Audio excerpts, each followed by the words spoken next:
นักศึกษาจบปีนี้เด้อ2016-17นี่แหละ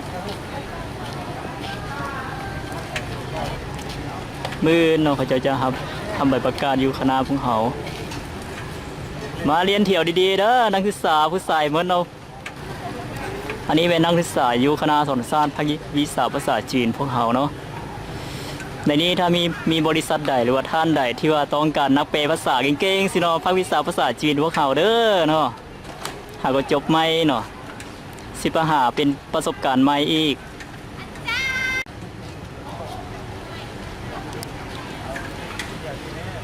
มาจับกล้องให้อาจารย์เด้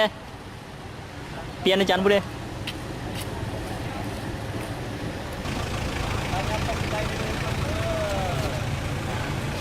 ยิ้มในตัว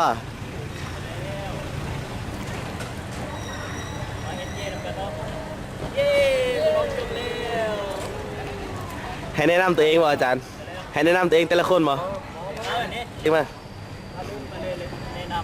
วันที่อาจารย์เอาวิดีโอนี้ไปสมัครเวียกเด้นี่นล่ะไปสมัครเวียกเนาะมาอาจารย์จำให้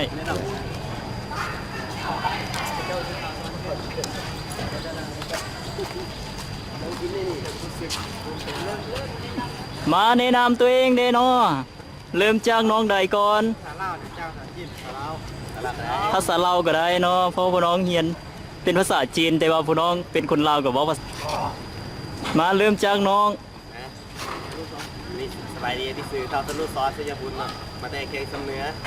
แล้วนี่ก็หากระจุกมากำลังจะสอบเพียกอยู่ถ้าว่ามีใครสนใจยังก็อะไรได้สมัครเพียกคิดได้หมดทุกอย่างเจ้านึงได้แปลภาษาไปถึงนักบัญชีก็ให้ได้ได้ดีหลายเนาะครับใจหลายๆที่นักศึกษาไปดีนะคิวทีทางมาแก่พยายามดียังยุบมาในท่านยักใจยังสวัสดีล่ะข้าพเจ้าเสือครับดีบ้านล่ะนี่แหละนะนี่ในนักเรานี่ทางก็จะเป็นนี่ล่ะอยากเห็นเวียกันได้บ่ได้กันนะ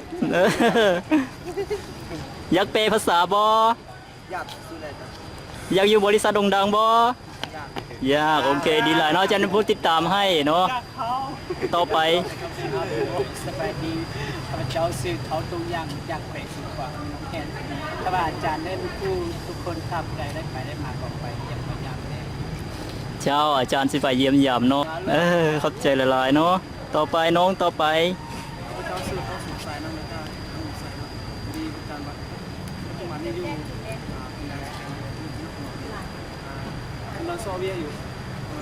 ทางบริษัทต้องการในปีนี้บริษัทท่องเที่ยวถ้าบริษัทท่องเที่ยวเขาจะต้องการพวกน้องไปบ่ไปโอเคถ้าไปนี่อาจารย์จะแนะนำให้เนาะผู้ต่อไปสบายดีข้าพเจ้าเองคือเขาบิลลี่สัญญาสร้าง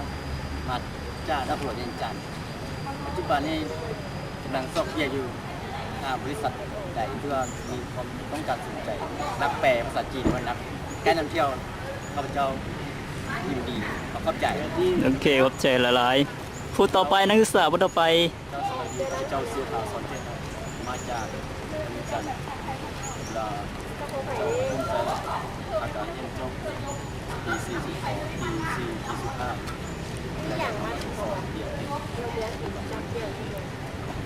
โอเคขอบใจหลายๆพูดต่อไปข้าพเจ้าคือว่าเอาวิดีโอสุดสอน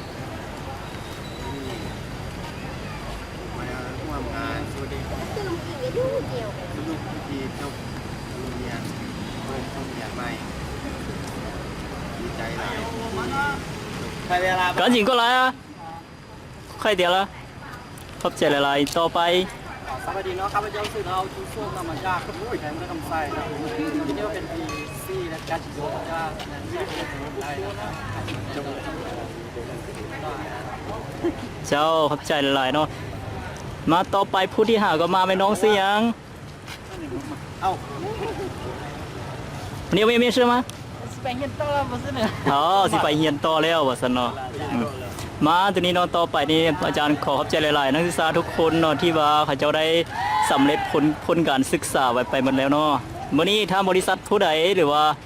ท่านใดเนาะต้องการนักแปลภาษาที่เก่งๆจากภาควิชาภาษาจีนเนาะสามารถติดต่อนำพวกเขาเจ้าได้เนาะขอบใจเนาะ มาบ๊ายบาย